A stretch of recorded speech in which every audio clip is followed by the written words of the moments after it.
In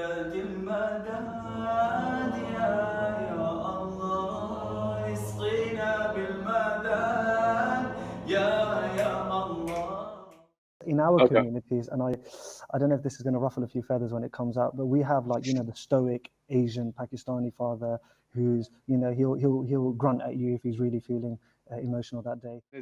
Islamic psychology is really taking back, like, understanding the whole framework of how we understand the human being based on the Quran and the Sunnah, because the Quran is replete with psychology. It's replete with understanding the soul. It is a study of the soul, essentially.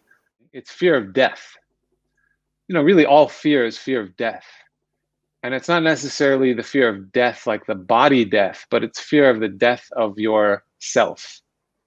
This is a development that's probably within the past only 100 years, to be honest, and probably you can connect it with the Wahhabism. Islam is supposed to be for every time and every place and every people, and it's supposed to make sense, and there's room for it to make sense. Once it's ready, Bismillah ar-Rahman ar-Rahim, Alhamdulillah Rabbil Alameen. Assalamu alaikum to everybody out there, and Assalamu alaikum in particular to Maulana Asim and our guest today, Dr. Abdallah Rothman. How are you both? I'm good, alhamdulillah. Assalamu alaikum. Alaikum salam. So just to say, so today's guest is Dr. Abdullah Rothman. He's the co-founder and the executive director for the International Association of Islamic Psychology. Received his PhD from Kingston University. Dr. Abdullah is focused primarily on approaching psychology within an Islamic paradigm, from an Islamic focus, and you've been involved with that for about 15 odd years now. Yeah, that's right.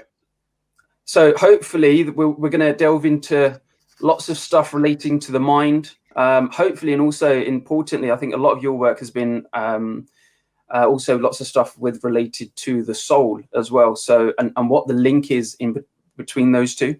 So first of all, if I can kick off by just asking, hopefully, a very simple question, but it might be that when I hear psychologists and you hear counselors, there's psychologists, there's psychotherapists, and then there's loads of different sort of hypnotherapy and everything else in between. What is the difference between all of those, and what's your kind of specialty within that psychological framework? Yeah, there's a lot of different terms, and the different terminology can change based on the country and the in the US, there's what is referred to as counseling is quite different than what it's meant in the UK, actually. So the master's level license in the US, someone would be a licensed professional counselor, and you can't get that unless you have a master's and like 3 years of sort of residency. So the terminology is very different based on different standards, but essentially, when somebody says therapist, counselor, and then now there's a big movement of coaching, right? And so that sort of further confuses things. I think counseling can involve helping somebody through, the essential counseling skill of helping somebody through a difficulty. And then the relative level of severity of what that difficulty is, I think, is determined based on somebody's deeper level of expertise with, psychotherapy and psychology. Somebody is usually trained in dealing with some potentially deeper, sometimes mental health issues, like even when it gets into, the Western sort of framework of the DSM, or the Diagnostic Statistical Manual, where there's, diagnoses that match. And whereas sometimes a counselor and certainly a coach can just sort of be helping somebody with general life issues. So my approach, I have all of that background in psychology and clinical psychology and counseling, and I'm a licensed, and I've gone through lots of different, but essentially oftentimes I'm working with people in very similar to what a coaching would feel like. So sometimes people that aren't necessarily dealing with major mental health issues, as we would say, or certainly perhaps maybe not fitting in with the diagnoses. But my approach is not to really make a distinction between those, because my orientation is that everybody is dealing with this stuff. Psychology is a reality that every human being has. You know, we all have a psychology, and then how we orient to difficulties and struggles in life, that's something everybody is dealing with, and there's like this spectrum of how much it's getting in the way of normal functioning. You know, and even then, it's like, you mentioned Western psychology. So when I have an image of like a psychologist, you just have this guy with like a chair, you know, the reclining chair, and you come and sit there and talk about your problems and stuff. And you're like an Islamic psychologist. So what makes a psychologist Islamic? Is it like you wear a turban when you go into the office or something? Right. I mean, that's debated, right? So I have a very specific answer to that, and it's much more. So my approach is that what makes it Islamic is the ontological foundations of how we define psychology, and therefore it just comes down to how we define human nature. And so that's why psychology can be Islamic, is that really what psychology is, the word means the study of the psyche, and the psyche is defined as the soul. And so when you get into the study of the soul, that's about philosophy and ontology and epistemology. You know, that's based in a worldview that is very much built upon how you understand the human being and human nature. And that's very different from what has come to be known as psychology. When people say that word psychology, they think the mind, they think oftentimes even the brain, and, you know, certainly thoughts, but even then behavioral sort of neurological processes. And I think that there really needs to be different words, different terminology for this, to be honest, because I think what happened is that, you know, in the history of psychology really started out as the word implies, the study of the soul. And it was actually tied to religion and ontology, you know, ontology meaning like the, you know, how the way, yeah, and sort of the worldview that people make sense of this, their paradigm of reality, even philosophy. And psychology was coming from that. Philosophy was integrated within it. And then at some point in the history of psychology, it sort of wanted to be, or, you know, the people within that field wanted to be considered as a scientific field. And so they became really preoccupied with wanting to be considered a science. And so it went into this materialist realm of defining the human experience. And then, you know, this is behaviorism. And then now, you know, neuropsychology is often, when you go to most universities, their psychology department, they're studying the brain. And this is, I don't think they should be using the word psychology, honestly, because they're not really interested in studying the soul. They're studying the brain. And so they've sort of taken away this holistic aspect of the human being that involves the soul, and really just looking at things in isolation in terms of why does behavior happen the way it happens, and if anything, identifying the self as thoughts. And that is based in philosophy as well, but it's it's like a Western or even primarily Cartesian philosophy that is based in thought. I think, therefore I am. And so, to get back to your question, is Islamic psychology is really taking back, like, understanding the whole framework of how we understand the human being based on the Quran and the Sunnah, because the Quran is replete with psychology. It's replete with how understanding the soul. It is a study of the soul, essentially, you know, and among everything that is encapsulated in the Turath al-Islam, this tradition, this path of Islam, is a way to understand not only what the human being is and its relationship to God, but then also a path for development in this world, which is which is often what we are talking about when we're talking about the self, personal development, psychology.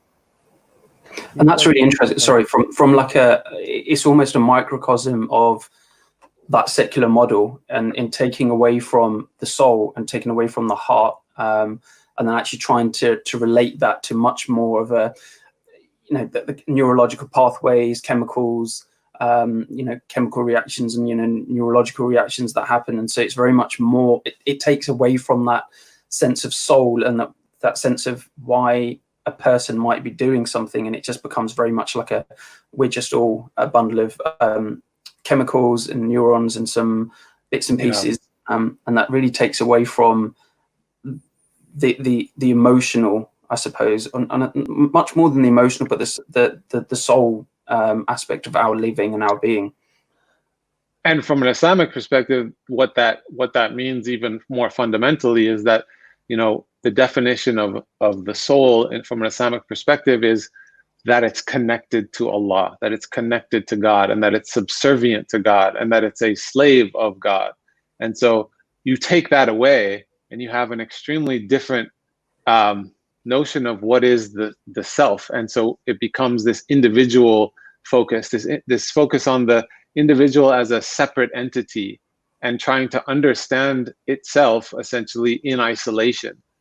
And for us, or for an Islamic perspective, that is, we can understand that separated experience of the self, but we understand it in the holistic framework of which the entire scenario is, where the human being is actually, that is a temporary state, right? And that experience of being separate even is somewhat a veiled sort of illusion that only exists in this temporal reality, which is temporary.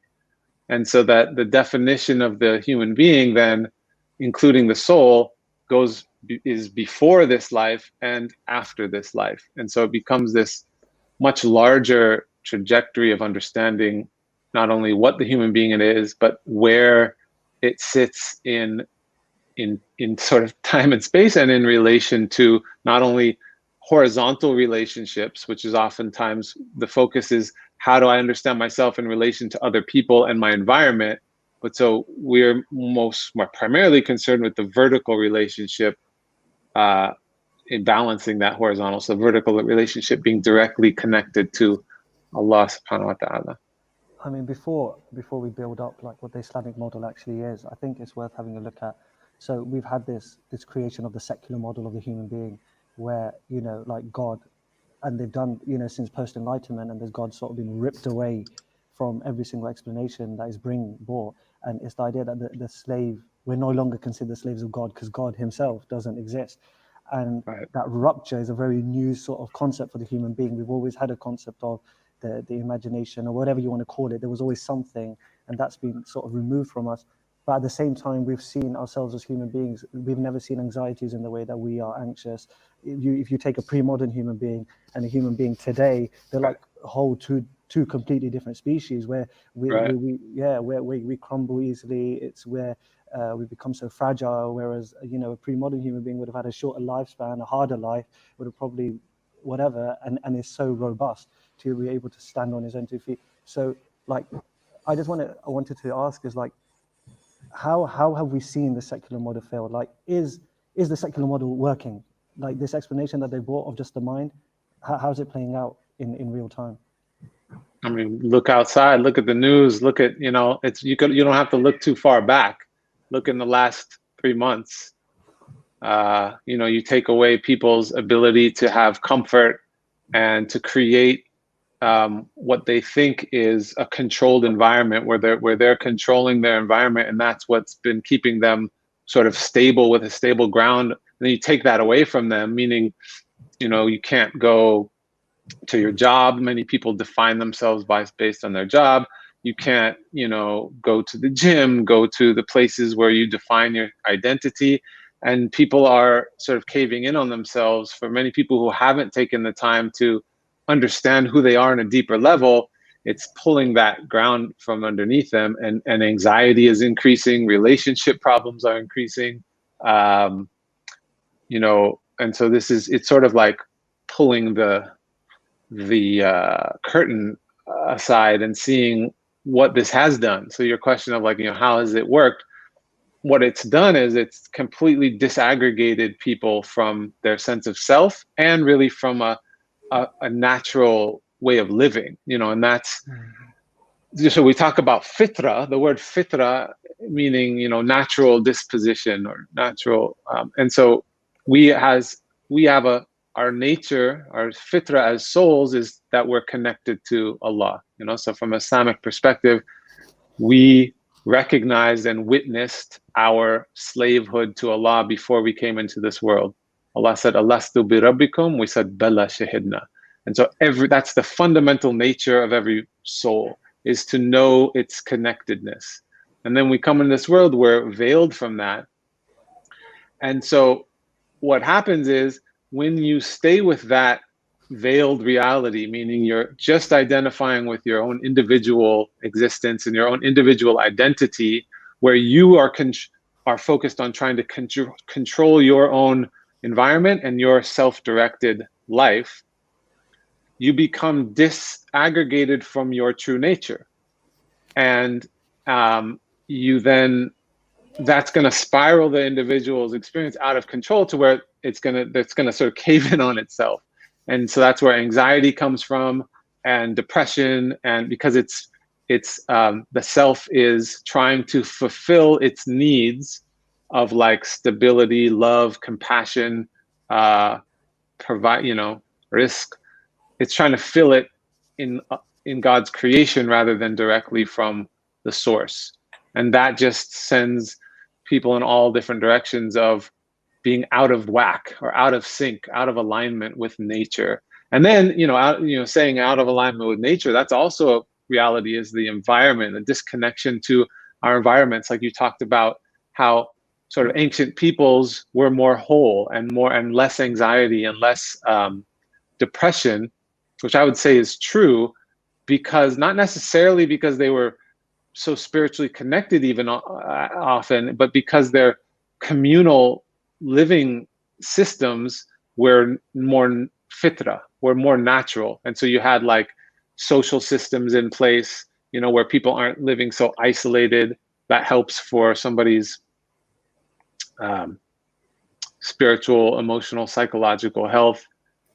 People were more living in nature. People were using their physical bodies more and more sort of physically aligned and attuned, whereas now we sit in front of a computer, we maybe go to the gym to get physical exercise, but those things aren't integrated into our life experience, and therefore our experience of our holistic health is not integrated.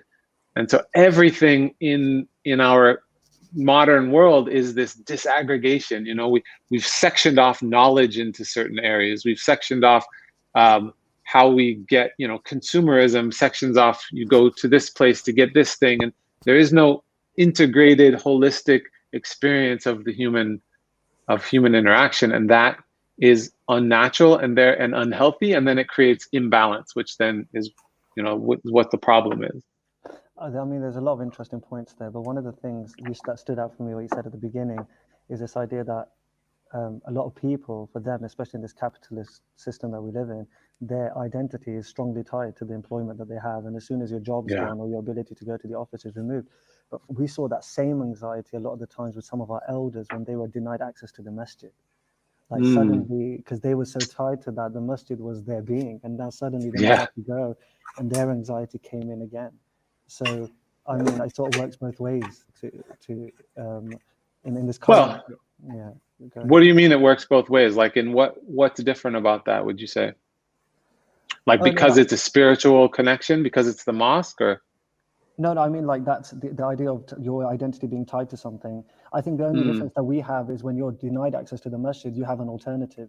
Like the hadith of the Prophet ﷺ, the whole earth is a masjid. So don't panic. There's alternatives. Islam has solutions. Whereas for the Western psyche, it's now you're on furlough and your job's so risky, you don't know whether you're going to have a job by the end of the month or not. You don't know what the bailout's going to say. You don't know what Boris is going to do for you, if he's going to do anything. And it's suddenly everything's so uncertain. Whereas the believer's always in a state of, tawakkal ala Allah. It's the divine decree, Well, whatever happens. Ideally, the believer is in that state, right? Yeah. Just go back to something else that you said earlier with regards to, we're now so disconnected from so many different things, and we don't have control. There are so many things we don't have control over. And is that what's leading to? So one of the things that I really wanted to discuss, or we wanted to touch upon actually, was some of that, especially when the lockdown and the whole coronavirus in the UK in particular, when that first hit, there seemed to be a mass panic over toilet paper in particular. And what, and again, it's just, you have to take a step back and think about what is this saying about the society that we live in, that we're all of a sudden freaking out over this one particular product. And I'm sure there were lots of other products when my wife and I went to the shops. It was just, obviously people sort of thought, okay, pasta is, tinned vegetables and whatnot was going to be the thing that was going to save them during this particular pandemic or this particular challenge. But what is it about that what's the psychology behind that, of just like, oh my God, we've got to get quick, we've got to hoard as much as we can, and it's just, there isn't that, I don't know, just that lack of which it is people just sort of freaking out and not being able to have control over it. Right. I mean, it's fear, right? It's fear of, you can say it's, for different people, the fear might have on the surface been about different things, like fear of not having enough food, fear of not being able to control the amount of food that you have, fear of, the toilet paper is just, it's fear of, something changing that is going to change what your comfort level was and things that you had access to. And then it just so happened that there was a lot of news reports about toilet paper. And so at first people think like, okay, well, I don't need toilet paper. But then when they go and see everybody going and getting toilet paper, then it sort of becomes a little bit more logical of like, oh, well, if I want toilet paper, I better go get some toilet paper because there's not going to be any left, right? But it's the thing that's happening there is fear of losing what it is you think you're standing on to help you define your existence. And really, if you follow that sort of line of reasoning, it's fear of death. Really all fear is fear of death. And it's not necessarily the fear of death like the body death, but it's fear of the death of your self. The fear of losing your notion of individuality, where your existence, right? And this is a function of the nafs. The nafs sort of naturally needs to preserve itself and define itself. And in this temporal reality of the dunya, there's a reality to survival. There's a reality to continuing your life, continuing your family legacy, continuing your existence. But this is based, so that fear is in upholding your existence. But underneath that, why it's sort of an irrational fear from an Islamic perspective is that Allah is in control of your existence and your subsistence. And that fear of like, well, I better go get toilet paper, otherwise I won't have toilet paper. From an Islamic standpoint, like that's actually incorrect aqidah, right? It's not you who is going to provide the food that you need by going to the grocery store and getting it. These are like asbab, or vehicles for which you get your sustenance. And so, but how many of us, when you said like the believer doesn't do X, the reality is like when the Quran talks about the way that a believer is, that's a state of being a believer. When you're in a state of being a believer, then you act accordingly to those things. But many Muslims who are believing Muslims and are trying to be good believers are not always in a state of Islam. They're not in a state of being a believer when you're actually remembering the reality, actually remembering that Allah is in control, we forget. We forget constantly throughout the day, which is why we pray 5 times a day, which is why we're told to do dhikr, which is why dhikr is a principal ibadah, because we have to come back to this remembering. And what we're remembering is that our individual self and existence in and of itself is a delusion, right? We are part of the oneness. We are part of Tawheed. And therefore, as much as our body can die, and we're fearful of that because we don't know what's on the other side, the reality is our soul doesn't die, and so this fear is our fear of losing what we're comfortable with. And we've come to build this identity that we're comfortable with only as much as we can control it. And when anything's out of control, it freaks us out because we don't know what's coming next and how we're going to manage that. Whereas the believer is supposed to be orienting themselves in a state of tawakkul, where they're actually giving over their essential self to Allah, putting your whole destiny and your whole outcome and your relative existence or safety of that existence in the hands of Allah.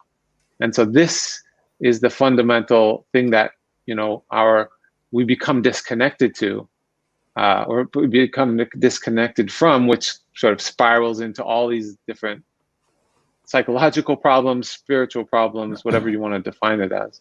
One of the things that you mentioned there, I remember one of the shuyukh actually mentioned this as well, is that because we make all these claims all the time. We've got this claim to Islam that we're primordial, we've connected to Allah, we're believers, we have reliance. And then when Allah sees his beloveds making those claims, sometimes he thinks, okay, well, let's see how true your claims really are. Yeah. We put you in a situation. And the verse of وَلَنَبْلُوَنَّكُمْ بِشَيْءٍ مِّنَ الْخَوْفِ, Allah says we will test them. And the first thing he says, I'll test you just with a little bit of fear. And then at that point, and it wasn't even like, because I'm thinking in the state we're in, alhamdulillah, we're in such a privileged position, especially as Muslims in the West. Like COVID and everything happened, and the supermarkets were still providing food. The government offered an 8% furlough. You still had people working from home. You could just log onto your laptop, and still there was still a disintegration that took place. People just got really, really anxious straight away. And I think that the point that you're making there is this idea of our level of belief, that we have sort of accepted the West's definition of identity, that even our Islam now has become like a secular identity, and that when we're suddenly tested, our Islam goes flying out the window, and every other part of us suddenly becomes alive.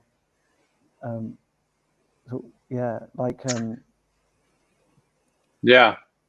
I don't know that it's definitely exacerbated by secularism and the Western sort of society that encourages people to completely deny God, and then like this capitalist system that sort of puts you in as a slave to something else. It doesn't make you not a slave. It just makes you enslaved to something else.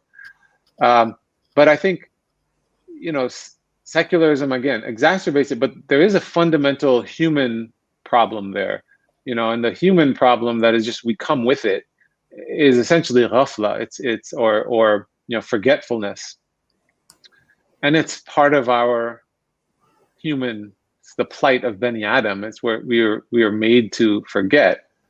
The word insan for human being is also related to the word for forgetfulness, and so. As much as, I don't think we can't blame secularism entirely. We have to blame something about our human nature and our nafs is that we avoid things. Like we want to, there's a part of us that avoids witnessing Allah and seeing the truth. And that's sort of the whole thing that we're here to do, like this is what we oftentimes people are easy to, takfiris, want to call everybody kuffar, but like, kafara, to cover over the truth, is essentially what we do throughout every day to some degree. We're constantly covering over our own truth, covering over Allah's truth, and really the work is to constantly be engaged in uncovering that truth.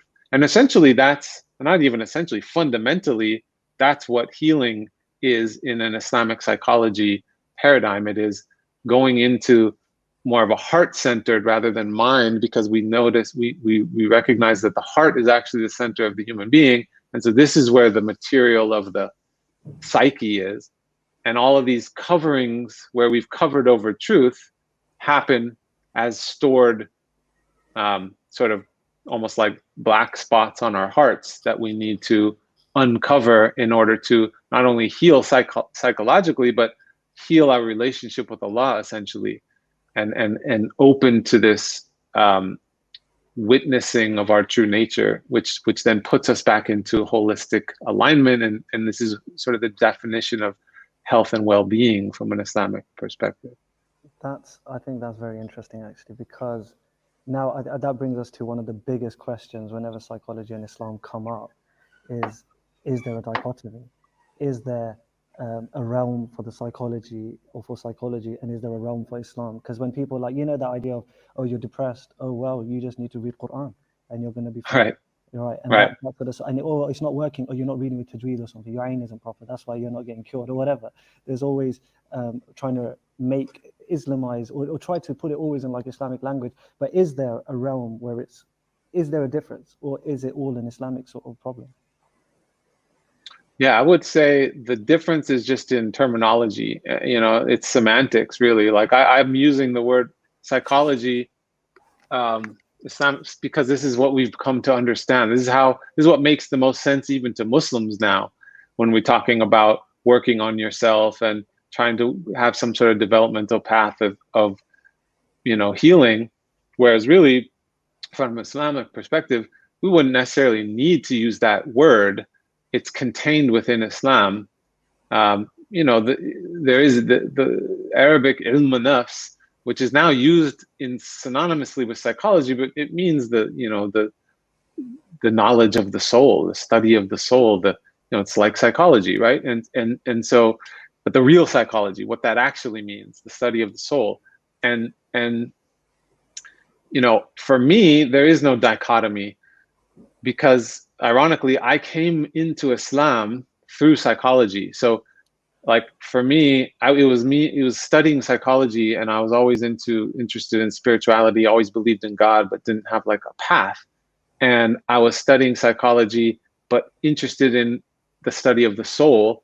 And it was in Islam that I found this ilm nafs, this like science of the soul that was so specific and so all about the development of the soul, the development of the human being, and that it was complete, like a full contained tarbiyah, like a pathway of development for that.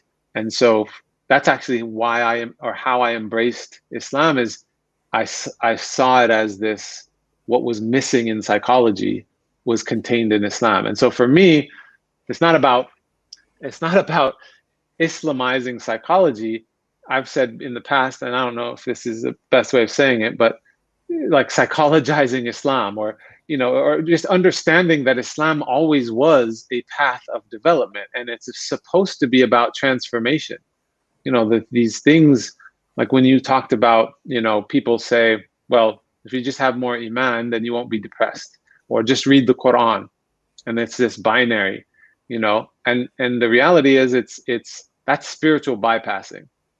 That is this is like a Western term that's used for, but it's exactly that. And it's definitely a problem in the Muslim Ummah now, is that people think that Islam is this transactional thing where you do these certain behaviors or these certain practices or these certain acts, and then you will be saved, right? But that's not at all what those acts are for. Like, making dua, reading Quran, praying salat are supposed to align your soul so that you can transform and illuminate your heart, or illuminate your heart so that then your soul is transformed.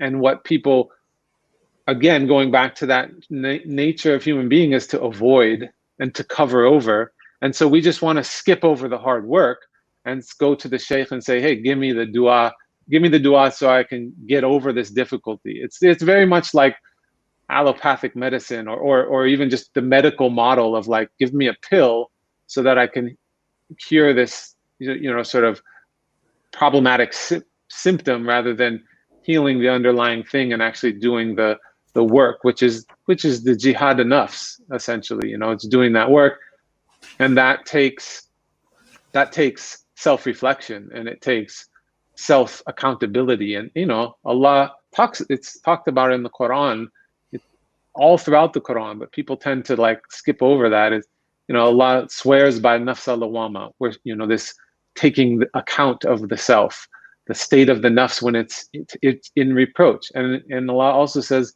Allah does not change a people until they change what is in themselves. And so there's this almost contract where, yes, Allah's in control, He's going to move you, but you have to do something to enact that. You have to work on your internal, what you have control over, which is only inside of you. And then Allah will take care of the rest.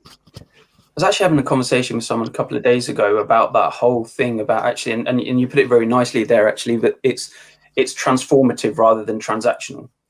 And then that's it. We have a very transactional view of things. You got to pray, you got to get up, you got to do this, and you got to, have a beard and a hijab and whatever else, and then this will happen. And they tend to be very simple, quite easy steps. Whereas what you're talking about with the transformative, is that it's difficult, it's hard work. And and again, I don't mean to sort of keep beating that drum of the secular model and whatever else, but actually is it just that in modern times we're just maybe not used to that hard work? We don't, or is it we've had that taken away from us, this concept of you actually really, really need to look deep within yourself and sit in a room, quiet room, on your own for an hour to try and figure out. We're so used to, right, got to pick up the phone. You do your salam, you finish your salam, you pick up the phone, right, what's next? What do I need to do now? And we're just constantly on the go, but not particularly going anywhere. Yeah. I mean, I think it's both. Like, there is, like I said, there is a fundamental human nature that wants to avoid. But what happened in the past is that there was a framework for people not avoiding, right? There was in place in the Muslim Ummah, there was a framework for tarbiyah, for knowledge transmission, by having the sort of systems in place of learning and teaching. So each community had like a sheikh or multiple shayukh that were holding the wisdom tradition in place, and that even if there was people in the society or in the community that weren't, doing that hard work and maybe sort of more apt to avoid, there was communal reinforcements to orient towards Islam in this transformative way. And I think this is a development that's probably within the past only 100 years, to be honest. And probably you can connect it with the Wahhabism, right? There's been this movement to sort of remove the haqiqa understanding of Islam and just have this very one-dimensional relationship to the Sharia in this transactional way, to where people don't even have, when you start to talk about some very really basic ways of understanding Islam from a transformational way of like, look, these practices are in place to open the heart. For many Muslims who are devout Muslims and want to be good Muslims, that's the first time they've ever heard it talked about in that way. First time they've ever heard somebody talk about dhikr of being dhikr of the heart and not just saying words in your head, right? And this notion of like an actual illuminated heart, and that we actually, that the ruh is actually a mechanism to connect directly to Allah. Like, a lot of these things are foreign to people who are studying Islam, reading the Quran, studying with scholars, and I can go on and on about what,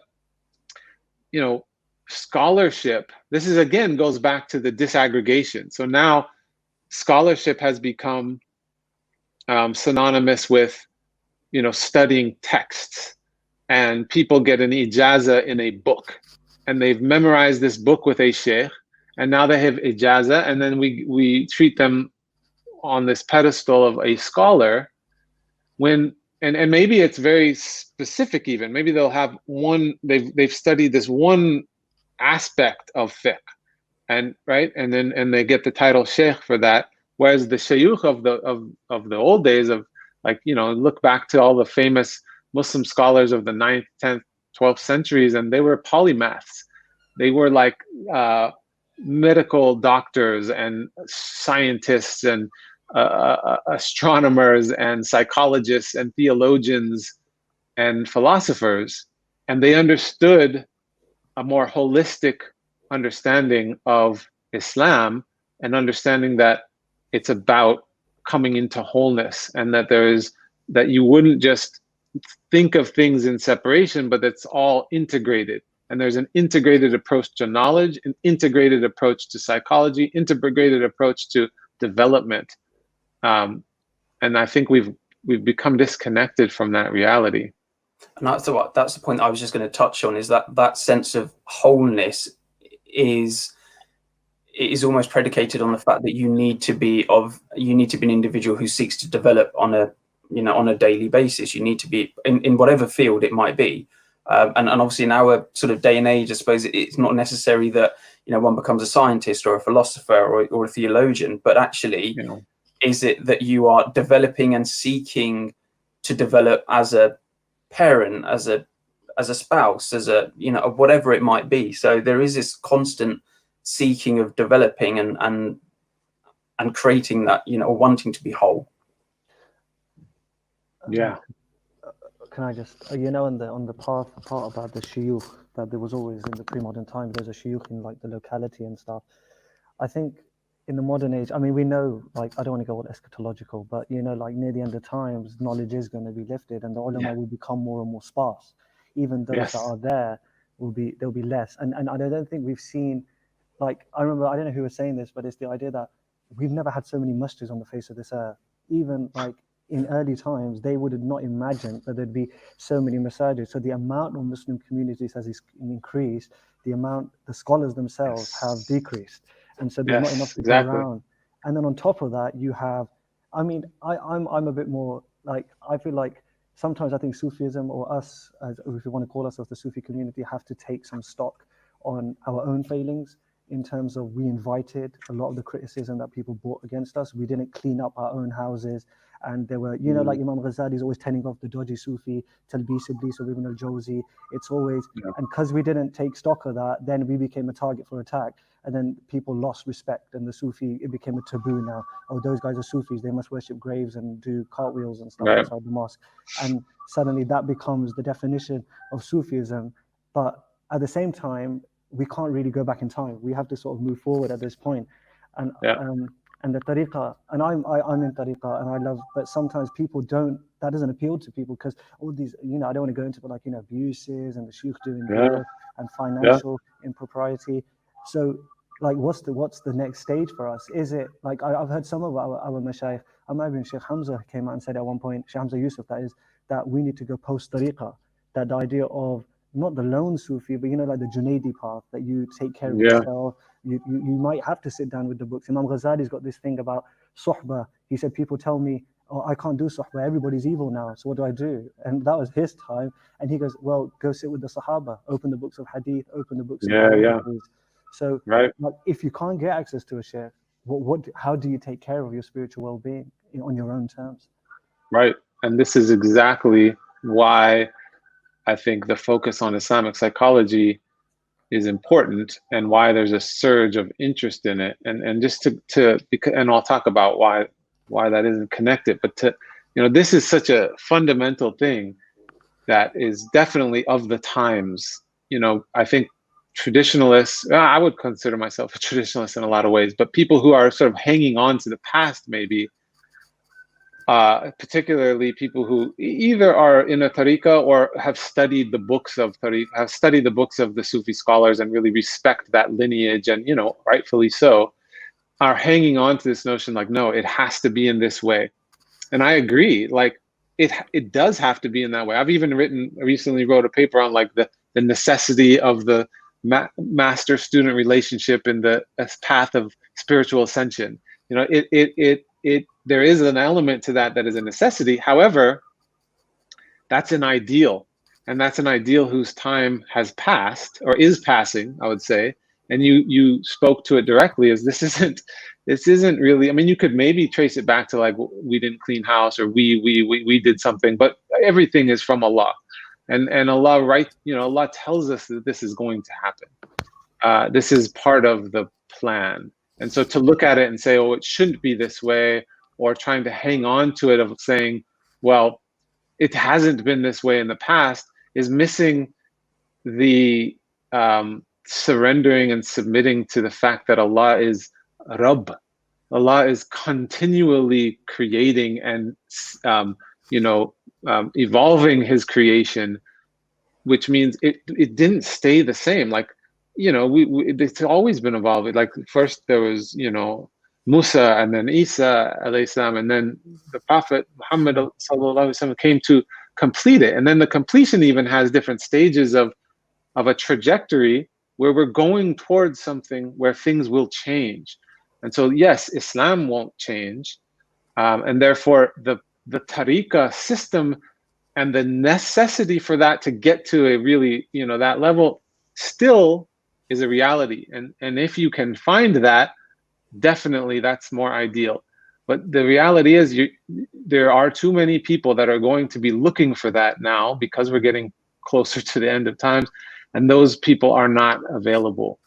And you see it now. I mean, people talk about like, well, when the end of times come, like, well, we've always been in the end of time, it's always ending.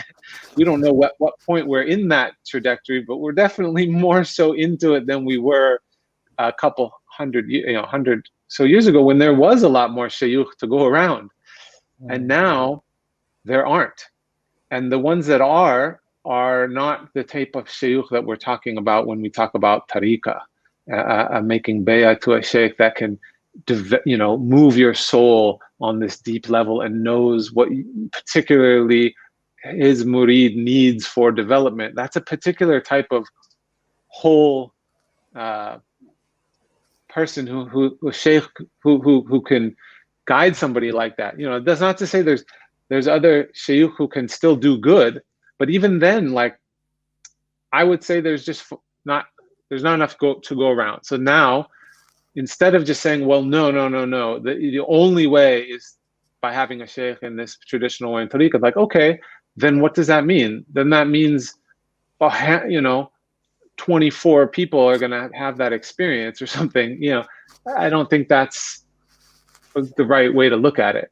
And so there has to be an adaptation and not an adaptation from our own motivation. Even it's just accepting what Allah has manifested and realizing that for what it is. Even Sufism itself, I mean, there wasn't tariqah once upon a time, then there was, then you had the idea of the Zawiya and the lodge, and there's been a development in, it's just, I think sometimes it's the idea that if you don't move with the times and make Islam palatable without changing it, without changing its fundamentals for the modern person, you're going to lose so many people along the way, trying to hold on and force them back into the 15th century where they're just not going to go anymore. But at the same time, it's like people will be wary of like, oh, do we go to the psychologist then for our Islamic? So who's the middle ground? Who's the And this is for sure tricky, and there's no perfect solution to it. But my position is, if we don't do something and we don't at least have a middle ground there, then what the chasm is way too big, and then you just lose way too many people, which is happening. Like a lot of young people are leaving Islam, their hearts are not connected to it, and there's people who want to be connected to Islam but aren't finding, it's not looking like what they feel in their heart, because it's being delivered in this way where it's transactional, and they're looking for something transformational. And so what are they doing? They're going to Buddhism, and they're going to, you know, Eckhart Tolle, and they're going to, you know, all these other things where they're finding resonation with what they know is Islam in their heart. But when they go to the mosque and they go to the masjid and they hear the scholars or the imam, maybe they're not feeling their heart illuminated. And so, and part of that is, you know, this need to work on ourselves, you know, and be oriented towards self-reflection and self-development. And so I do think there is a space for something in between. And I think we need to tread cautiously. And this is why I've been involved in just doing training, and that training, making sure that training is like, has Islamic grounding, Islamic integrity, and that it's connected to the shaykh, that the shaykh and the scholars have direct hands in it, so that they are making sure that knowledge is transmitted and preserved with the integrity of the ulama, but then allowing for that training to go beyond just traditional scholarly people who are oriented towards, like talib al-ilm, like not just those type of people. Like there are people who are inclined to be helpers and to help people and healers, and people want to go into psychology. This can be really useful in being a bridge and keeping people within the fold of Islam even. And so then it just means that those people need training, and they need training that is grounded in Islam. And that, so part of that training is aqidah.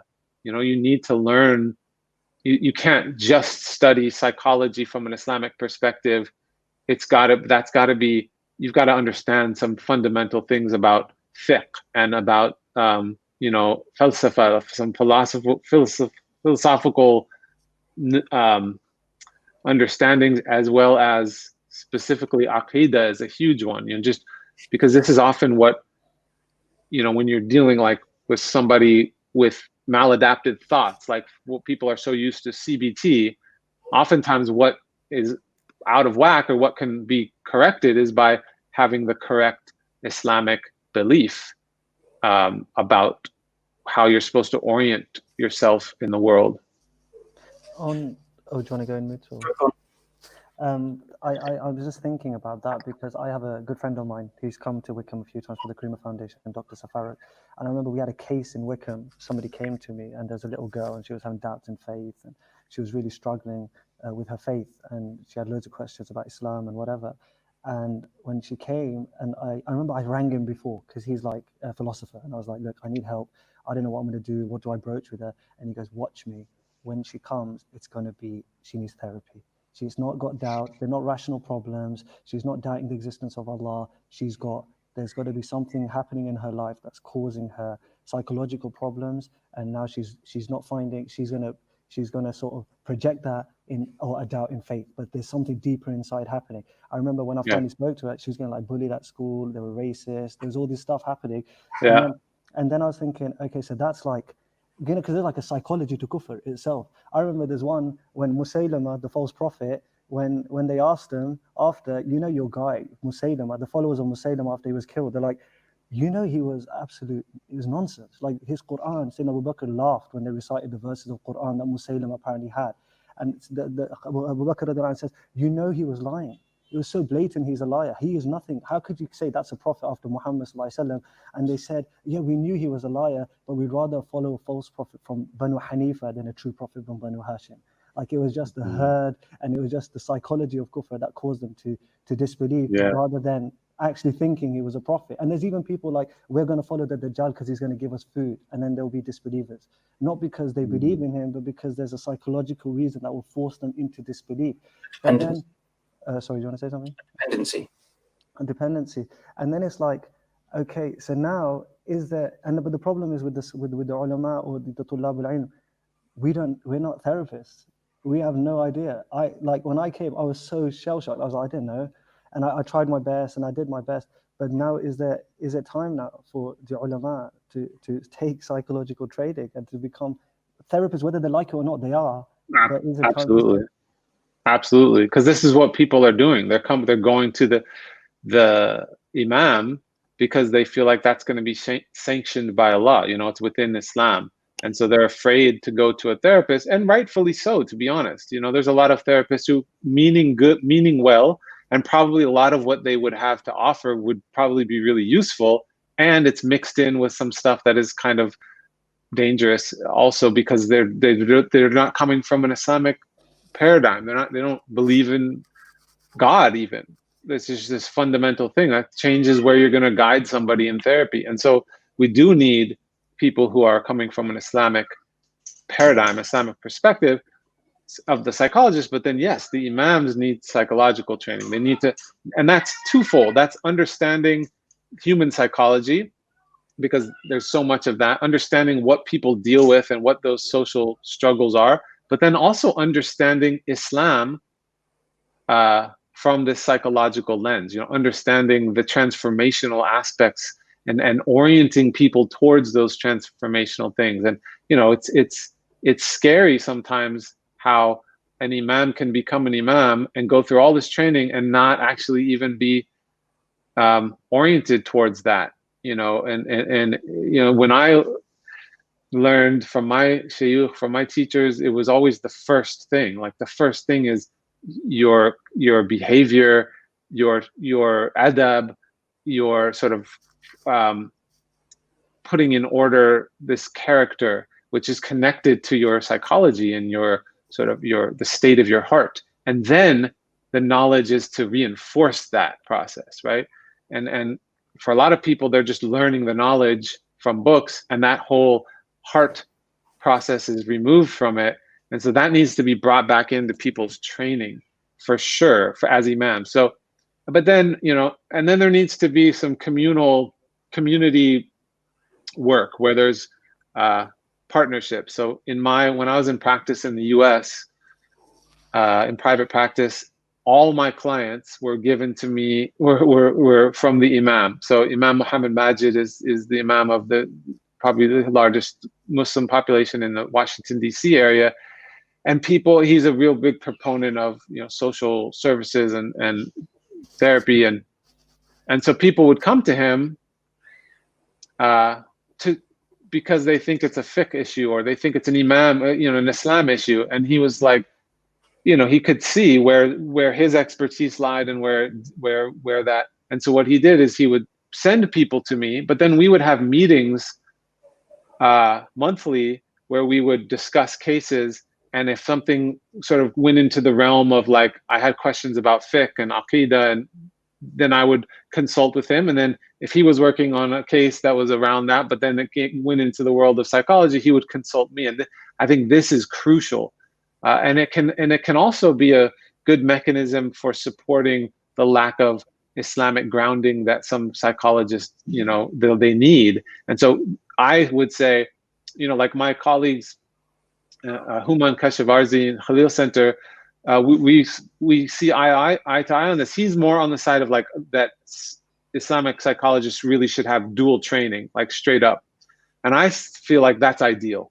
The ideal is that the person has gone through Islamic education and psychology. It's just, I'm not sure how realistic that is, you know. And then what we're going to do is we're going to wind up with less people that can help. And so I think, as much as I think that's ideal, I think there's other sort of gradations that we can do, but we still keep in place the integrity. And that can be, yes, giving them some foundation in Islam for sure. I mean, that is, like, I think, a non-negotiable. But then it can be making sure those people have, you know, weekly communication with a scholar or an imam that where they can be in communication about those things. And then it becomes a sort of communal thing, getting back to our roots of how this used to work, where we're not so isolated, and we're starting to provide sort of like almost what they call wraparound services in the community.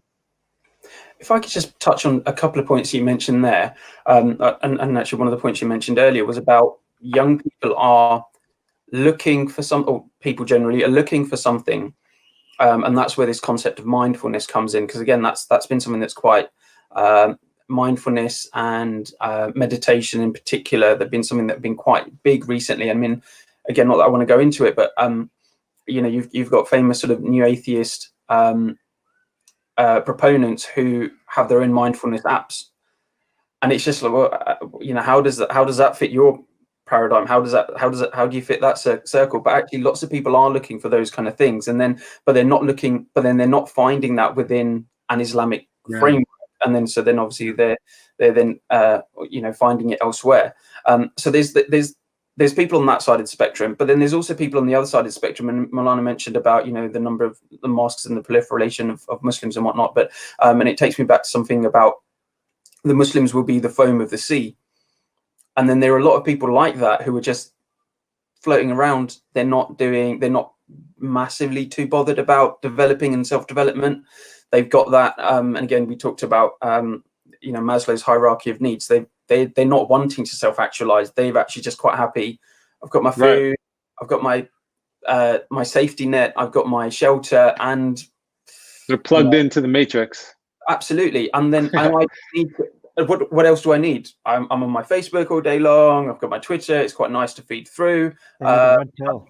I can watch. Yeah, well, they've taken the red pill, but I can watch the. And again, and I'm not that, again, I don't mean to sort of belittle people or anything like that, but again, having conversations sometimes with people, it's like, have you watched this series? And, you know, I've watched 18 hours of this binge. It's like, oh, okay. That's a thing for a lot of people, and it's whether they want to then. So you've almost got two sides of that spectrum. And they're on that side, which is people that are just not really that bothered. So what can we do? You know, when you talk about that community aspect, is what can we do as a community to try and support those people, to really encourage them to think about Islam more as a transformative rather than a transactional deen? Yeah, no, I do. I think we need to do better at disseminating this in lots of different ways for different personality types and different stages of development, different ages, different generations. It's got to appeal to all of the Muslims, you know, and it's not a monolith, you know, being Muslim identity is not one thing. And so an app is going to work for some people, whereas for other people, they're going to think it's, you know, absurd. I'm not opposed to having an app. Matter of fact, I've had conversations with people who have approached me and said, you know, can we put some of because I do these stuff on heartfulness. So instead of mindfulness, because we, you know, our orientation is not in the mind, it's in the heart. And Yep. So I talk about heartfulness and connect it directly to Islamic ways of contemplation, tafakkur. So not, you know, it's a very different, fundamentally different than the trend of mindfulness. And so, you know, I think we need to have these things. We need to have like self-help books that are Islamic. We need to have, you know, mindfulness retreats that are Islamic. We need to have, you know, whatever it is people are going to find because they need it and they're looking for it in a way that makes sense to their life, and they're not finding it Islam and they're going elsewhere. Then we need to provide it from an Islamic framework, not only just because we want to like keep them in, but because actually Islam has an enormous amount to offer that I believe even an enormous amount, not just for the Muslims, but for that whole world of self-help where people are just looking, people don't even have a religious orientation, but they're looking for answers, you know, looking for spirituality. I think there's a lot that Islam has to offer in that realm that goes beyond what is out there. So is there anything else within that field? I mean, obviously you talked about being much more of coming at it much more from a coaching point of view, and this whole concept of life coaches as well. Is there anything from an Islamic point of view that you would recommend? And I know there's, I can't remember the book, but the Productive Muslim. Yeah, that's the book that I know of. Yeah. But is there anything else?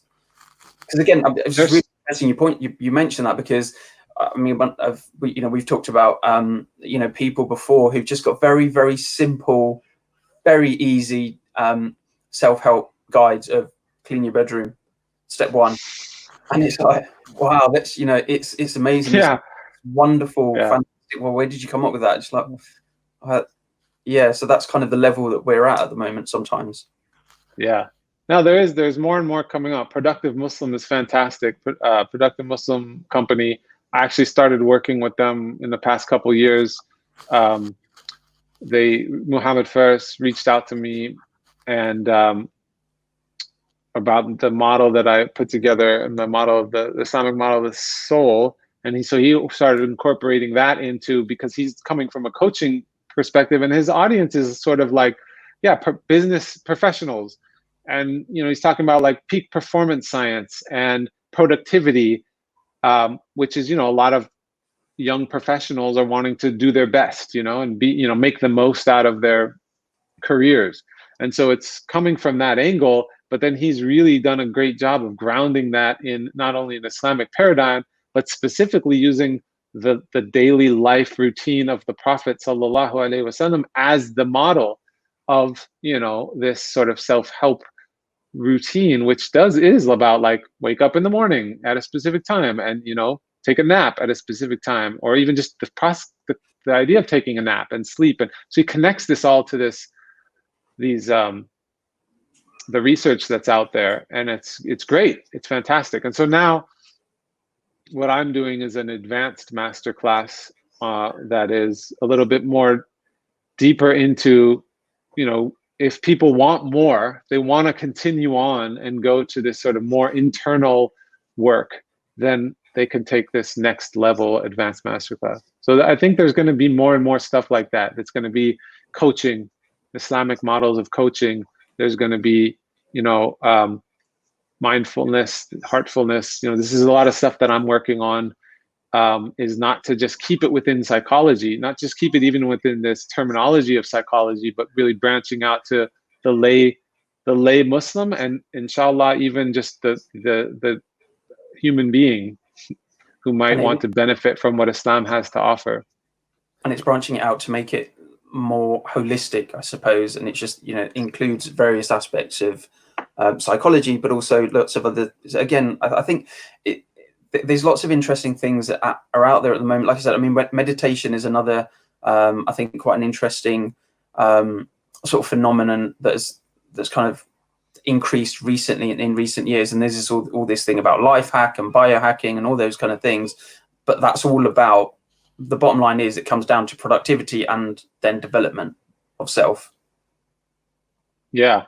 And then, productivity is defined completely different when you're not seeing yourself, your ultimate goal as being a slave of God, and that you're, plugging back into this notion constantly that the whole reason of your doing anything here or being productive is just to come back to remembering God and being in a state of witnessing. And so, it sort of flips the whole notion on its head. But that's what it is. What I'm saying is all of that is never compromising the Islamic integrity of it. It's not watering it down. It's all it is it's using language that makes sense to people. And that is fundamentally Islamic. I would argue that to the end, when people have this notion of like, oh, well, there's one way that Islam was back then, and therefore it should only be that way. Yes, fundamentally, the religion of Islam does not change at all. Allah does not change. The Prophet ﷺ is the Prophet, and all of that is fundamentally does not change. But Islam is supposed to be for every time and every place and every people, and it's supposed to make sense, and there's room for it to make sense. And that's not compromising the fundamental belief system or even practices at all. It's just, why not make it accessible to people so that they can come in and understand what it is and find that it is what it's for humanity. In terms of like psychological treatments and stuff, so we have like all this stuff. I remember Sheikh Hamza Yusuf again used to talk a lot about Prozac Nation. So just people on heavy doses of antidepressants, and as Muslims we become very, I personally am like really, I read a book about, I can't remember, it's called The Manufacturing of Depression or something, and it's like, this is all just drug companies and pharmaceutical companies who just want to, I don't know if I'm going all conspiratorial here, but it's just like they just want to get everybody onto antidepressants. So like what should it, and then at the same time we do accept that there are some biological conditions that require antidepressants, that scientifically require them. So where do we as Muslims draw the line between, and is there like a big pharma? Is big pharma real, or is that just something Alex Jones made up in his basement? No, it's real. It's real. I've worked with psychiatrists in clinics, and the whole like medication management is a thing. Like there's you go and they just sort of try out these different drugs that they've been given, and they have an incentive to do it. And there's no counseling, there's no therapy. There's just, let me try this drug to see if it works. And, it's a problem. That doesn't mean that all psychiatrists are like that. It doesn't mean that the whole field is not useful. And so, matter of fact, and this is something that I think people need to understand, is that the first person to distinguish between endogenous depression and exogenous depression was Abu Zayd al-Balkhi, a Muslim scholar from the 9th century. And he specifically outlines that there are things that cause depression that are in the body, they're biological, and that those things, so in this book that Malik Badri translated, The Sustenance of the Soul, most of in the book it's talking about what would look like cognitive behavioral therapy today, and going all the way back to the Muslim tradition. But what he says is that works for exogenous depression. So when there's environmental factors and people's have gotten cognitions that are attached to creating emotions, and there's this things that in their environment from their experience created that depression, then you can use those ways of working. But when the depression is coming from something in the body, then the treatment is not psychological. The treatment is medical, and the treatment is but during that time it would have been like the humors and a holistic approach to medicine. It wouldn't have been one substance that targets just that symptom. It would have been looking at the entire system of the human being, including the body, and treating it as such. And so what happens there is that you have this, because there's a holistic approach to Islamic medicine, and therefore Islamic psychology, you don't miss out on what may be endogenous versus exogenous. So like, whereas now, often the first line of treatment is a pill, so like you said, the doctors are motivated to do that because there's a financial incentive for these medications that are made. But then the patient is also motivated because then they get to avoid the work, and if it's not a biological thing, right? So in some cases it's not necessarily a biological thing, but the pill is still given because then, like, well, I can put it off on, it's a chemical imbalance, and then I get to sort of not do this jihad enough, do this work. Whereas if we would just take a holistic approach and deal with the soul and the body at the same time anyway, then it's much safer, because you don't want to skip over the biology. You don't want, if somebody has a chemical imbalance, you don't want to tell them, oh, well, you just need to look into your heart more, and you need to treat it physically. But so al-Balkhi says, don't give them cognitive behavioral therapy if it's endogenous, but give them suhbah, like have companionship, treat them as a human being, spend time with them, because then you are still tending to their soul. You're still caring for them as a holistic individual, and you're treating that physical thing, because most likely if there's a chemical imbalance, it doesn't mean that's the only issue. It doesn't mean that the person suddenly doesn't have a soul that needs to also be aligned with Allah, and there's work there to be done. And so it's again coming back to this, seeing the human being as whole, and therefore the approach to healing the human being needs to be holistic. I was on your website the other day, and you had, well, I remember there's a statement of Sayyidina Ali where he said something to the effect that if you over worship, then take some time out for some lahu, to sort of take time out and then suddenly come back in again, and you go again. And this idea that's the duality. Like there are aspects of Islamically, you take care of yourself through doing something that's not necessarily Islamic, but it is Islamic, but whatever, like that gets a bit complex there. But I found something really interesting. You know, you had this thing about parenting, where you had a narration from Sayyidina Ali again about, I can't remember, but play with them for this many years. 777. Yeah, it's I mean, this is, well, were you going to make a point about that, or we're just bringing up that idea? I'll make a point, and then I'd love for you to, because in our communities, and I don't know if this is going to ruffle a few feathers when it comes out, but we have, like, you know, the stoic Asian Pakistani father who's, you know, he'll grunt at you if he's really feeling emotional that day. You don't get much, you know, interaction, a lot of absentee fathers, and we have like and it's like standard. I mean, there could be multiple factors for it, but it's just like parenting has become such a, you know, and then in the West you have this idea of the helicopter parent who's just like, you know, literally, I don't know, like everything's scheduled down to the T, and you have to do this at this time and that at that time. And then you have tiger mums in other countries, and then there's all these different, but there must be like an Islamic development idea of Islamic, how a Muslim should bring up his children, and how, I mean, that narration I saw was just beautiful, and I'd love for you to expand on that, definitely. Yeah, no, this is something that I think gets far too little recognition and discourse within the Muslim community, and I'm surprised that people don't know about it. It kind of baffles me sometimes. Or if they do, they're like, oh yeah, I've heard that. That's funny, that's silly. But they don't realize how fundamentally just straight out true it is. And so what Ali ibn Abi Talib said is 777. You play with them for 7 years, you teach them for 7 years, and you befriend them for 7 years. And this is brilliant. It goes exactly in line with obviously Islamic psychology, but even Western psychology, developmental psychology, which is, you know, very much, it is kind of a science in that it's looking at the developmental markers of the human being that they've studied over time. And so, like, it aligns with Erik Erikson's stages of development.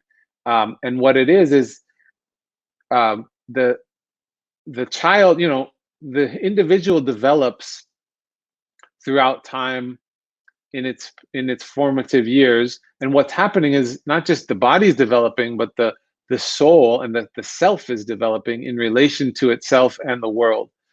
And so those developmental stages make it apt to being able to be oriented in one way or the other. And so for the first 7 years of development, a child interacts with the world through play.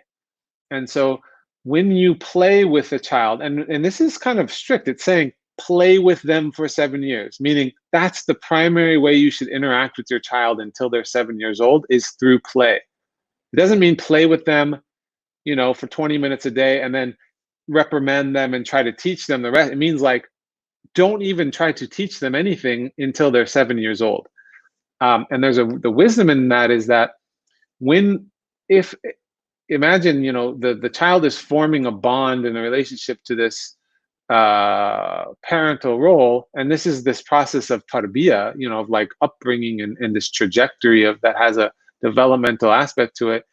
When you play with them, you're in their world, and they trust you that way, and they become connected to you, and they become like, oh, I'm safe with this person, you know, because it's this interaction of play. And then when they become from 7 to 14 is when their ego, we would call it in the West, but their nafs is developing to a point where they're starting to formulate their own sense of self. But it hasn't yet, the cement hasn't dried until about 14.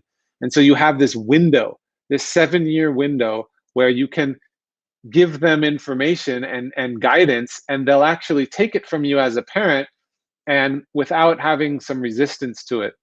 And so you teach them for these 7 years, but then once they hit about 14, when you start to do that same teaching and input, they'll sort of naturally reject it, because now their nafs is forming where, in order to identify themselves as a separate being, they sort of fundamentally have to reject the parental unit specifically. They'll you know, take that from friends and peers, but you know, there's this another 7 years until about 21 where then it shifts and you can have a different relationship, and maybe the parent can even give more guidance after 21 because they'll be more open to it because their sense of self has formed. And so this is I'm not just saying, it's good that you brought this up, because it's not just about parenting. This is how people become who they are. And this is how we get either healthy, well-adjusted Muslims or human beings or not. And we've got a lot of unhealthy, unadjusted human beings, which is part of, the problem that we're in. And so it really needs to start from the family system. We can, this is where Islamic psychology starts, is from those formative years. I remember Dr. Shadi, he came on, we had Dr. Shadi al-Masri on before, and he mentioned the story of Imam al-Haddad about, I don't remember it, Asim, the one about the guy who brought his child to the dars, and Imam al-Haddad goes, why are you bringing your kid to the dars for? He should be outside playing with the other children. Yes. There'll come a time for him. And then the hadith of the Prophet ﷺ, teach your children to pray when they reach 8 years old, which is that super ties in. Just after that, yep. And then you can do... And all of the hadith of, or when the seerah of like his grandsons playing on him while he's praying, and he stays in sujood, and that he was just very sweet and loving and playful with the children. And this is the model that we have, and this is what we're supposed to be emulating. We're not supposed to be putting the Prophet ﷺ on this pedestal and then saying, whoa, he was the Prophet, we're not like that. No, we're specifically supposed to emulate his behavior, not just using a siwak and wearing certain clothes that he wore. We're supposed to emulate his character, his behavior, the way he was with his family, because this was the epitome of the balanced personality of a human being. This was the perfected character that we're supposed to be trying to put into balance. And so this whole idea of, we all have personalities and we all have ways of being that we came into this world. And oftentimes that becomes what we hide behind. Like, oh, well, that's not how I am. I'm an introvert. And so therefore, I'm not good at that, or I don't do that. Well, yes, that's true. But that's something you need to put into balance. The Prophet ﷺ was like equally extroverted and introverted. He was balanced in every way in terms of human psychology. And so our goal is to go towards that, to not just say, well, I'm this way. It's to recognize that you're this way. You have a tendency towards that way. But all the work that we're supposed to be doing is to bring ourselves into balance, into that perfected character of the Prophet. Can I just ask on that? So yeah, that's what should be perfect. So it's the 7 years, and then the 7 years, and especially in that transformative, or that phase of from 7 to 14, where the nafs is developing. Plastic phase. Yeah. What do we do about those? And also, if I could ask you just to elaborate on what the nafs actually means. So you mentioned ego, and I think I've heard the word chimp. I don't know if you've heard Dr. Steve Peters, UK psychologist, talking about chimp, a chimp paradox, and talking to his inner chimp, he calls it. But this concept of talking to, and again, I don't know if you're into cricket, Dr. Abdullah, but Alistair Cook, a famous batsman for England, he's called it something else. I probably won't repeat that, but just that concept of actually what is the nafs and how can we work to control the nafs, because this is a lot of the challenge around that transformative or transforming yourself as an individual and seeking to really develop yourself. It's the nafs that actually will be holding us back, or the ego that's holding us back and not allowing us to, well, so and so is like that and I'm better than so and so, so I'm okay. And that then really becomes a problem in our sort of time and age. Yeah, I mean, that's a huge topic. I'm not sure how long you want to, how far down that rabbit hole you want to go. But I was thinking that. Here we go. We're going here with the easy question. Basically, because I feel like, again, one of the models that you have is the iceberg model, which is the nafs is right at the top, and that's kind of what's visible often. And I think it's incredibly important for us to. And again, I appreciate time and all those kind of things. No. I'm just saying, yeah. I'll try to give a short version of that, because it's fundamentally important, and it's fundamental to everything we've been talking about, really. I mean, so the word nafs, and this is where a lot of confusion comes in, because when you read the books of the scholars and you read the Quran, there's so many different words used, and often they're used interchangeably. And so, the word nafs really means the soul or the self, right? And the reason why we have a hard time defining it is because we're using like a linear understanding, and our reality of our souls is not linear, and we're using Western language, we're using English language, which is much more limited than Arabic. And so, you know, people get confused of like, well, is the ruh the soul? Is the nafs the soul? Is the qalb the soul? You know, it's all the soul. The soul is one thing. It's one entity, just like Allah is one, and the reality of Allah's reality is tawheed. And so our reality is tawheed. But these terms are used to help us understand the different sort of realities and aspects, right? Because we are in an experience of separation and multiplicity, but this is only the dunya realm. So in this dunya realm, we have a nafs. We didn't have that same thing. You know, the nafs is our, without getting too in deep, but essentially the nafs, when it's talked about in separation from the qalb and the ruh, is the sense of self as separate, right? So the notion that you are this individual self, the self that has free will, and therefore can become veiled, or is fundamentally veiled from the reality of witnessing Allah, its natural state, as in this state of witnessing, which is really characterized by the ruh. So in the Quran, when the word ruh is used, it's always pure. It's always talked about in positive, and it's even used to refer to the Quran itself and Jibreel, and you know, it has this purity and this essence of sort of tawheed and connection to Allah. And that is inside of us always. So we have that pure aspect of ourselves. But the nafs is this thing that it needs to be held accountable. So all throughout the Quran, the word nafs is always talked about as something that is somewhat negative, but not, you know, only in the sense that it needs to be held account, and it will be held accounted for.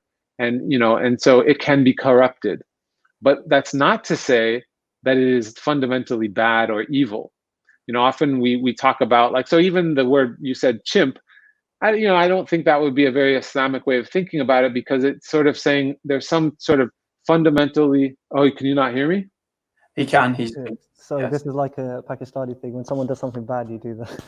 Ah, okay. When he said it's not an Islamic way of speaking about it, yeah. Good. You know, we would not, you shouldn't think about it as fundamentally evil. Like, we don't believe in original sin in Islam, right? So there is a purity to the nafs. So, and we know this because we have the nafs al-amara, bil-su, and we have the nafs al-lawama, and we have nafs al-mutmainna. Nafs al-mutmainna is the soul at peace. It's the soul at rest. It's the soul, the nafs, or the self, that is purified and in connection with Allah. So therefore, we fundamentally know that the nafs isn't by nature evil, and it's not something that is damned to be so. But when we talk about the nafs, when we use this word, even people say, oh, that's so nafsi. What we're talking about is the nafs when it's in a state of nafs al-amara bil-su, when it's forgetting its connection to God, when it's forgetting its nature, right? And so it's in this occluded from the light, you know, it's covered over, this covering over the truth, really. And so when we identify with the self, the separate individual self, we are identifying with our nafs. And to be honest, and so that's why in this iceberg model that I made, it's the nafs is on the outside, because that's oftentimes what people project to the world, their persona. You say, hi, my name is Abdullah, and I'm a psychologist, and I come from this culture, right? And you know, you identify yourself as where you started from when you were born, rather than your actual soul, which is not tied to this cultural, you know, career identity. And it's certainly not defined in separation from your own free will. It is subservient to Allah. So this is the biggest distinction, is that, and this is why it's so different from like mindfulness, you know, the trend of mindfulness, where people sort of are coming into peace with the self, and they sort of stop with the self. And for us, the self, the whole notion of understanding and uncovering the self is to plug it back into and connect to Allah, and that it's a servant. The self needs to be in subservience to Allah. That point about original sin, I find that very interesting, because I remember I mentioned to you when I was on WhatsApp, I've been reading Zimbardo's book on the Lucifer effect and how systems make us all evil. And I remember when this pandemic thing started, one of the things all the amateur philosophers and psychologists on social media were saying is, oh, this is our human nature come out now. Now that all of this, you know, all the veils have been removed, this is what we're actually like. We're like this evil being that just wants toilet paper and hand sanitizer. That's all our existence is. And it's just like that became a big thing that everybody was saying, and we've all been exposed. And, you know, like it comes, I think it's Hobbes who had this idea that we're all just evil people who just want to destroy everything, and thank God for government that's going to save us, and all these ideas. But at the same time, Islamically, we don't have that notion that, you know, you're doomed to damnation from the get-go. There is always that idea that you are. There is always that room for like salvation. Yeah. That whatever happens, you're always going to find that just because you're in a bad situation or a bad system or a bad place, it doesn't mean you necessarily have to be a bad person as such. Like, I think one of the things I found most incredible is, if you look at the mushrikeen of Mecca, one of the things, you know, the Prophet ﷺ said, khairukum fil jahiliyyah, khairukum fil Islam. The best of you in Jahiliyyah is the best of you in Islam. The idea being that it wasn't necessarily, I mean, it wasn't always your fault. You were just people born in a bad situation, in a bad system, with things holding you back. And a lot of the time we see that today as well, where we have a lot of people who are, you know, they're born into systems of evil, but it doesn't necessarily mean now that you have to become the conclusion of that system. Yeah. But it's that concept of talking, and again, that concept of understanding the nafs, when you talk about there's 3 different levels, and it's always in a state of flux. And, you know, maybe for some of us who have managed to get to that state of peace within the nafs, but for other times, it will be up and down between the 3. Well, really, it's always in flux. I mean, this is the thing, is that you never achieve a station and then you just occupy that station. It's always like hal. It's always a state, right? I mean, inshallah, you get to stations and you can maintain that station, but there's no guarantee that you won't slip right back down. And so, and this is why we have to constantly be engaged. There is no, I've arrived. As soon as you think you've arrived, you're actually way lower than you thought you had arrived to, because the notion of arriving is flawed. Like, because in every moment is where you have to come back to Allah, because you don't know when you're going to die, and so you have to sort of constantly work to be sort of die in the best state. And you know, really, it's about, we get maybe tastes of nafs al-mutma'inna. We have these moments of glimpses of being at peace and at rest, but then, you know, life is difficult. We have tests and trials, and then we come out of it and we come back into just identifying with the self, and we get anxiety of like, oh, well, I need to get money, you know, and we forget like, oh, well, wait, my risk is already written, so why am I having anxiety about that? But it's part of the whole notion of being here. And so when you say, you know, we've been revealed that we're all these crazy toilet paper hoarding evil beings, you know, I think there's maybe a reality to that. Our fitra, the fitra of the nafs, you know, there is the nature of the nafs in separation is to be self-occupied and self-deluded, and that's just par for the course. And so, but our true nature is not our nafs. Our true nature is our ruh, and that is not at all evil, and it's never corrupted. It's still there. And so all it is covered over. All, you know, our nafs has covered over this true nature. And so, you know, when we can say that the self maybe is evil, you know, it's not, but there is a nature that it is nafs al-ammara bil-su, it's going to be pulled down towards this identification of the self. And this is the whole trajectory that was set by, you know, Iblis. and Shaitan is sort of vowed to make sure that he continually tries to throw us off course, and then it's our job to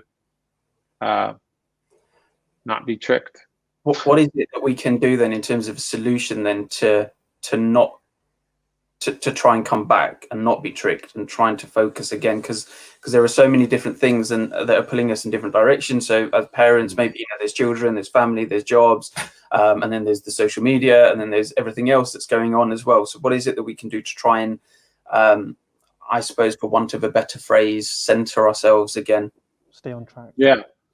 It's constantly being engaged in self-awareness and self-reflection, and doing the work of cleaning house, meaning your own internal heart, right? This is the work that you have to do, and it's not something you do at a retreat once and then you come back, which is why Ramadan is every year. Every 12 months we need to go into khalwa, right? And the Prophet ﷺ every year, or every month actually, you know, would retreat. And so we need to do these big sort of resets, but then every single day we have to have a practice of not only taking account of the self. So this is, you know, muhasaba, I think, is something that people need to be really familiar with and incorporate into their daily life. And what that is it's self-introspection, and it's just a practice of taking account of the self. You know, Muhasabi talks about it as taking, you know, literally like an account, or Ghazali talks about it as taking as like an accountant taking account of yourself at the end of each day, right? And so this is something that is a fundamental practice that everyone should be doing on a daily basis, and it starts with just simply self-awareness. So, and that's why I felt like it was really important to make this diagram of the model of the soul, because so people understand what the self is, even, and that they even have a heart, and that the heart is the center, and that this is like, okay, this is what myself is, this is what I'm trying to orient myself to. Oh, my true nature is to be in witnessing of Allah. Okay, now that's my goal. Now I'm going to try to do the work to constantly be engaged in it. And then I think coupled with that is a practice of being still, practice of presence, being present, you know, is really important, especially in this day and age. You know, I think in earlier days, it was sort of built into the way of living. People moved slower. They talked slower. Their work was physical. There was things that physically oriented them to be calm and present and connected to breath. So you didn't have to talk about breath. You know, that's why there's not a whole lot in the Islamic tradition specifically about breathing.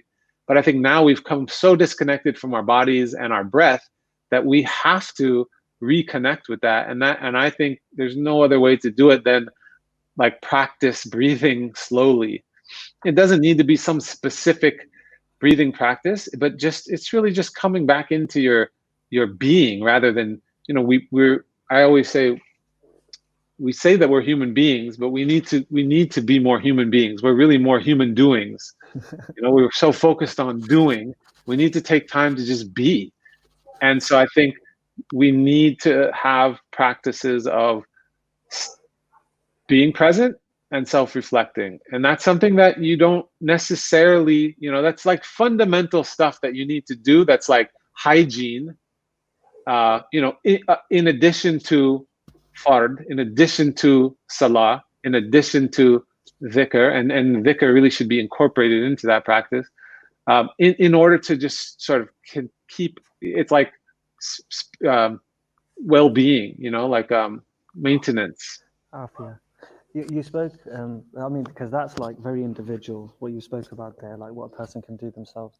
And at the moment, I think we see a lot, and I'm going to give like a case example, this idea of people looking for a murabbi. And we see that in the Western world. I remember the perfect example, I mean, Asif's mentioned him already, Clean Your Room, 12 Rules for Life, Jordan Peterson. And what was crazy about Jordan Peterson, and I think I mentioned this on the last podcast as well, is he gave everybody else guidance to how to sort their own lives out. And then we recently find him, he's in rehab for painkiller addiction. So, and that's the thing, a lot of the time, especially with like, and that you could talk about, he's like the Sufi murabbi of this civilization to an extent, yeah. Especially for like the men. young men. But at the same time, within our own tradition, you have, again, the murabbi who comes out and he's telling everybody else, oh, make sure you guys, be modest and haya and this and that. And then you find out he's going out doing such and such himself. People have become, and this is a theme that's come up a few times in the podcast, this idea of people are very sort of critical now of religious authority. They don't feel comfortable so much of giving themselves over. Like I think Imam al-Ghazali mentions, like a dead body in the hands of the murabbi. People don't want to be the dead body in anybody's hands because they don't trust the guy's hands anymore because they don't know where they've been. So it's like, where do you like? And at the same time, you know when you leave people, everybody's talking about khalwa. We're in COVID pandemic, khalwa. You guys are now going to be like in the cave of Hira, and Jibril's going to come. But the thing is, everybody, the noise, the cloud of noise follows you into your house because now social media is there, and we found out. I really don't want to bring this up as a topic, but we found people were utilizing pornographic websites in scales that they never used before pandemic. Suddenly, people were looking for other places for stimulation and stuff, and they weren't in khalwa. They were in Allah alam, in halwa in their minds. But so where do we, without letting people, that idle mind is the devil's workshop. You don't want to leave people to their own devices too much, but at the same time, where do we pull people, and how do we as a community provide institutions or that people can latch onto instead of leaving them to just fall off the cliff, so to speak? I mean, it's interesting you mentioned al-Ghazali and how he mentions this, and he was he's writing in the 12th century. It's a long time ago, and he himself was saying at that time that there is these shayukh that are misleading and that you can't trust them and that they're not straight. And he even said that there's sort of few and far between to find those real shayukh. And that was so many centuries ago. And we know that there's a trajectory that we talked about earlier that's getting less and less. And so even now more so in this time. But even in his time, he gave two pathways for this. He talks about in the Ihya Ulumuddin, he talks about how the whole process is about coming into self-awareness and this, like I've said, coming into self-reflection. And he said there's two pathways to this. The first is the ideal is to have a sheikh in tariqah, basically, right? Not basically. This is what he was saying.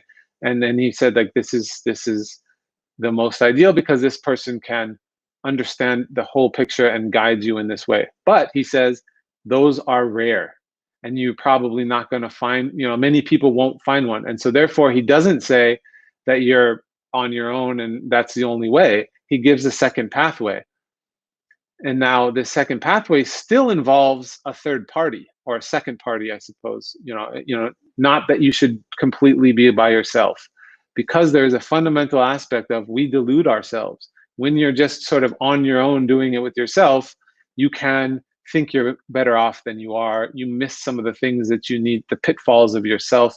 You need a mirror, right? The Prophet ﷺ says the believers are mirrors for one another. And so there's a fundamental thing that we come to know Allah through the other. We find tawheed in the duality or in the relationship even. And so Ghazali's second path that he says is that you should take a sound companion, right? A rafiq, a sound companion that is versed in the ways of understanding the sort of,